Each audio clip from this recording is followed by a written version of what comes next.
चलिए तो फिर शुरू करते हैं। तो फिर अभी आज अपन डिस्कस करने वाले हैं ममता मशीनरी लिमिटेड को। इनके ऊपर अभी रिसेंटली जो फ्लोबो बिजनेस न्यूज़लेटर है, जिनके हम एनालिसिस आप लोगों के साथ में शेयर कर रहे थे, उन्होंने बेसिकली अब एनालिसिस की बजाय रेड फ्लैग रिपोर्ट रिलीज करने का सिस्टम शुरू किया रिसेंटली। अभी कुछ टाइम में हमारे पास 3 रिपोर्ट आ चुकी हैं और ये पहली रिपोर्ट है जो अभी अपन डिस्कस करेंगे ममता मशीनरी लिमिटेड की। उसमें अब क्या है ना, ये लोगों ने रेड फ्लैग रिपोर्ट निकाली है। रेड फ्लैग रिपोर्ट का मतलब है बेसिकली क्या क्या चीज़ें हैं जिसको अगर आप इसमें इन्वेस्टमेंट कंसिडरेशन करते हैं तो आपको ध्यान रखना है। ठीक है, बड़ा अच्छा हमको ये कॉन्सेप्ट लगा, क्योंकि देखिए मार्केट में ना हर कोई आपको बोलेगा इधर इन्वेस्ट कर लो, उधर इन्वेस्ट कर लो, है ना, ये खरीद दो, ये शॉर्ट कर दो, ये सारी चीज़ें सब बोलते हैं। लेकिन बहुत कम ऐसे हैं जो आपको ये बोलेंगे कि यहाँ पे ट्रेड मत करिए। ठीक है, क्योंकि मार्केट में हर कोई बैठा है कुछ ना कुछ बेचने। ठीक है, यहाँ ये पहला हमने ऐसा कुछ पढ़ा है आर्टिकल जिसमें ये कहा जाता है कि क्यों नहीं करेंगे तो भी चलेगा इन्वेस्टमेंट। तो ये एक अच्छा लगा हमको। रेड फ्लैग रिपोर्ट है बेसिकली, ऐसा नहीं है कि रेड फ्लैग रिपोर्ट्स और नहीं आती हैं, है ना, कि स्टॉक वीकनेस वगैरह के बारे में, बट इन्होंने इसमें काफ़ी अच्छा लिखा है तो हम आप लोगों के साथ शेयर करते हैं। शुरू करने के पहले ये फ्लोबो बिजनेस न्यूज़लेटर है, इनका इजी सब्सक्रिप्शन आजकल अवेलेबल है ना, हम आपको सजेस्ट करेंगे कि ले लीजिए, काफ़ी अच्छा न्यूज़लेटर है। और 5 साल का 8,800 वाला हमारे पास है और ये अच्छा है, ये है ना, 5 साल की फुर्सत हो जाती है। उसमें 3 साल वाला भी आता है जो 4,500 का, ईयरली 2,200 रुपये का होता है। ठीक है, बहुत बढ़िया इनके एनालिसिस होते हैं। मेजोरिटी अब आजकल ये लोग रेड फ्लैग रिपोर्ट ही रिलीज करेंगे एनालिसिस की बजाय, इन्होंने ये अनाउंसमेंट कर दी है। और साथ ही साथ में आपको जो बेसिकली स्ट्रैटेजी एनालिसिस और एल्गो ट्रेडिंग वगैरह के बारे में, तो इनका डेटा रिसर्च का, इनका बेसिकली मेजोरिटी का इनकी रिसर्च होती है डेटा के बेसिस पे, तो वो कंटिन्यू करने वाले हैं।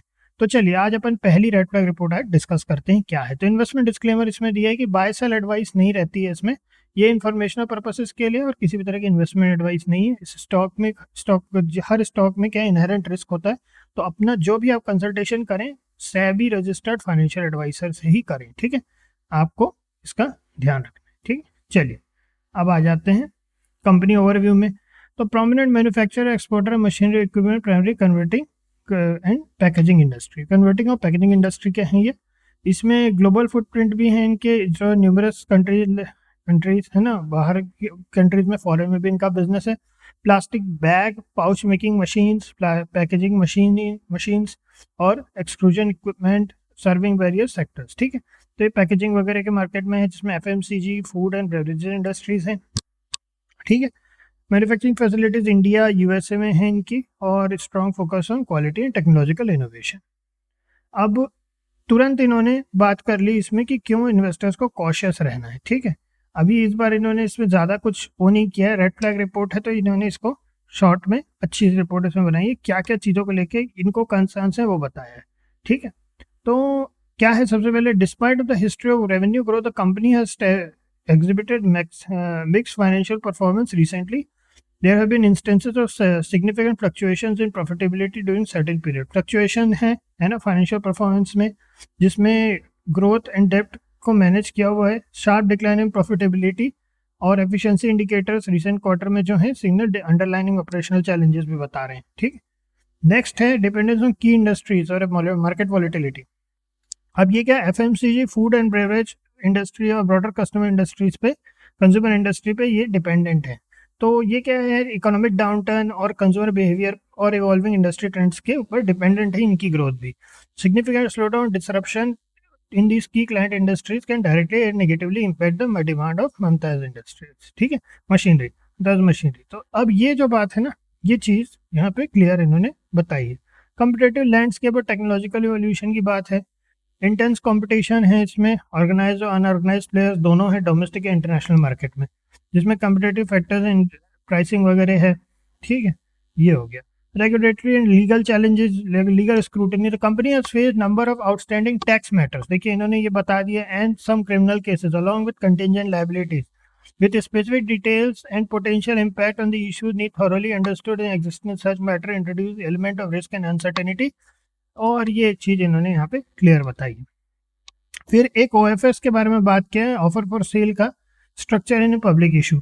ठीक, for investors considering participation in the company's public market listing, it's crucial to note that the significant portion if not entirety proceeds from the certain public offering have been directed to existing shareholders. अच्छा है ना, an offer for sale. This means the company itself may not receive any fresh capital from such offering for its further growth, है ना. तो offer for cell के basis पे आया है ना, ना कि उन्होंने अपने इंटरेस्ट से, कि ऑफर फॉर सेल के बेसिस पर है तो कोई फ्रेश कैपिटल नहीं आएगा.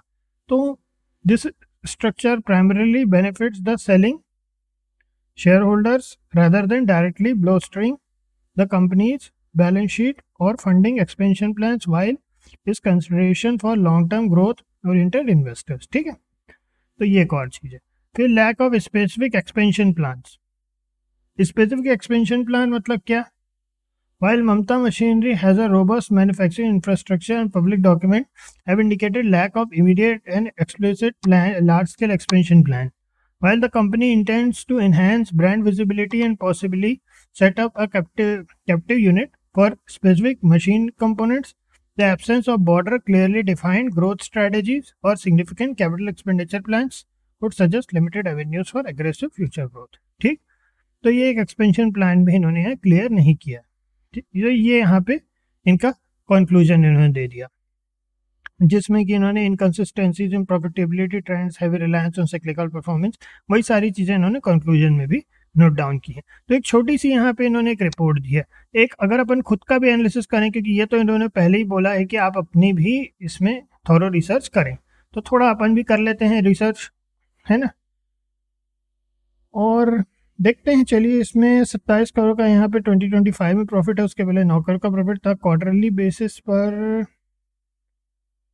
ओके, क्वार्टरली बेसिस पर ही यहाँ पे दिया हुआ है. 5 करोड़ का प्रॉफिट थे, फिर शून्य था जून 2024 में. अब अपन ईयर ऑन ईयर पे देखें, 41 करोड़, 36 करोड़, 23 करोड़, 22 करोड़, 15 करोड़, 1 करोड़, यानी ग्रोथ भी है, प्रॉफिट भी धीरे धीरे ग्रो कर रहा है कंपनी का. अर्निंग पर शेयर देखिए लेकिन कितनी कम हो गई है. ठीक है, चलिए और देखते हैं. कैश फ्लो की बात करें तो highest positive cash flow operating activity से है और highest negative cash flow investing activity से है.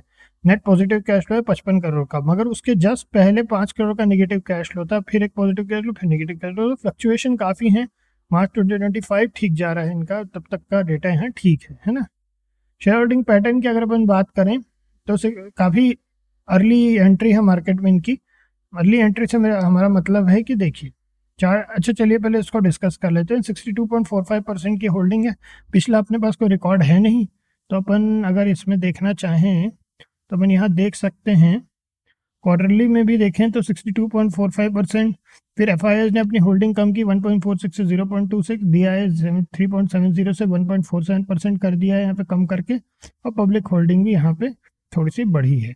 FIS DIS दोनों ने अपनी होल्डिंग कम की है. ठीक है, ये थोड़ा सा ठीक चीज़ नहीं है. बाकी लेट्स सी, अगर चार्ट बेसिस पर बात करें तो चार्ट बेसिस पर अपने को दिख रहा है कि यहाँ पे एक अपसाइड मोमेंटम बन सकता है, बट ओवरऑल जो यहाँ पे रेड फ्लैग्स हैं अगर उसको कंसिडर करें तो ऐसा कोई बहुत बहुत ज़्यादा सीरियस रेड फ्लैग तो हमको नहीं दिखा है इसमें, जिसको देख करके बोलें कि बिल्कुल ही दूर रह जाए. बाकी अपना व्यू आपको खुद बनाना है, हमारे लिए इसमें कोई सीरियस रेड फ्लैग नहीं है.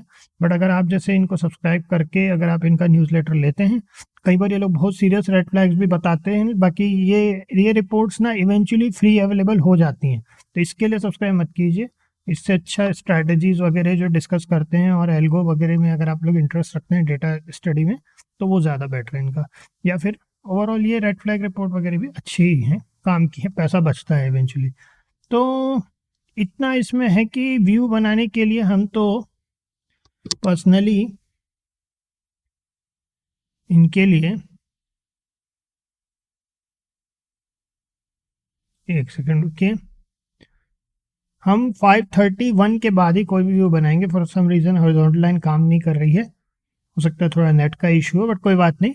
हम 531 के बाद ही कोई भी व्यू बनाएंगे. सो देखते हैं फिर आगे क्या होता है. अभी के लिए इतना ही है, फिर नेक्स्ट मिलते हैं आप लोगों से. ओके.